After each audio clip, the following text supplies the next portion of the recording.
Satan combat ta vie de prière. Et toi, tu penses qu'il combat que ta vie de prière. Non, il veut te faire tomber. Il sait que quand tu pries, tu es rempli de l'esprit. Quand tu parles en langue, tu es rempli de l'esprit. Alors il attaque ta vie de prière, tes parler en langue, ta vie d'adoration. Et il sait que si tu n'es pas assez rempli, même si tu veux ne pas tomber, tu tomberas, parce que ce n'est pas par ta force que tu peux vaincre le péché, mais c'est par la force du Saint-Esprit. Il te déconnecte de celui qui donne la force pour que lorsqu'il va te tenter, même si tu as la volonté, mais tu n'as plus l'application sainteté qui fonctionne. Donne-moi la main, je vais te parler. Ce n'est pas parce que hier tu as vaincu le péché que tu vaincras aujourd'hui. Hier tu as vaincu le péché parce que tu étais rempli. Si aujourd'hui tu n'es pas rempli, tu tomberas. C'est pourquoi certains sont étonnés de tomber. Parce qu'ils pensent qu'ils ont gardé la force alors que la force n'était pas à eux, la force était au Saint-Esprit. Donne-moi la main. Tu viens chez moi à la maison, on est ensemble, mon chien sort et il veut t'attaquer. Et je le calme. Amen. Hein?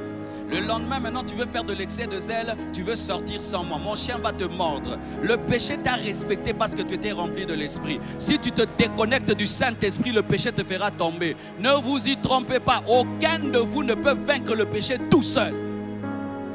Ne vous y trompez pas. Oh moi, il n'y a pas ça. Il n'y a pas de Yankee. Dans le domaine du péché, il n'y a pas de Yankee. Nous tous, nous sommes faibles. Nous sommes forts par l'esprit.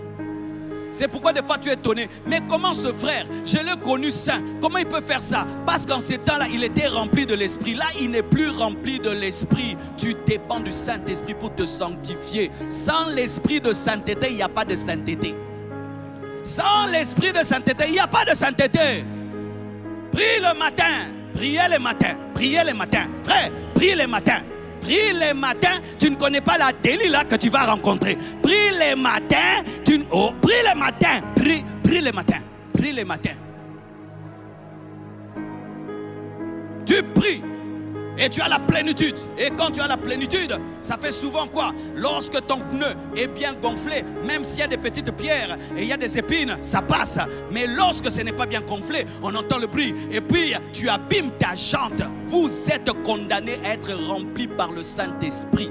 C'est le Saint-Esprit qui convainc ton cœur, ton esprit de péché. Il y a des péchés que tu n'abandonneras jamais sans le Saint-Esprit. Il faut qu'il éclaire le péché pour que tu l'appelles péché. Il y a des choses que tu trouves normales parce que le Saint-Esprit t'a pas encore éclairé. Le jour qu'il va t'éclairer, tu vas te dire pourquoi je faisais ça? Parce que tu n'avais pas la lumière du Saint-Esprit. Le Saint-Esprit lave. Pas seulement le sang de Jésus. Le Saint-Esprit lave.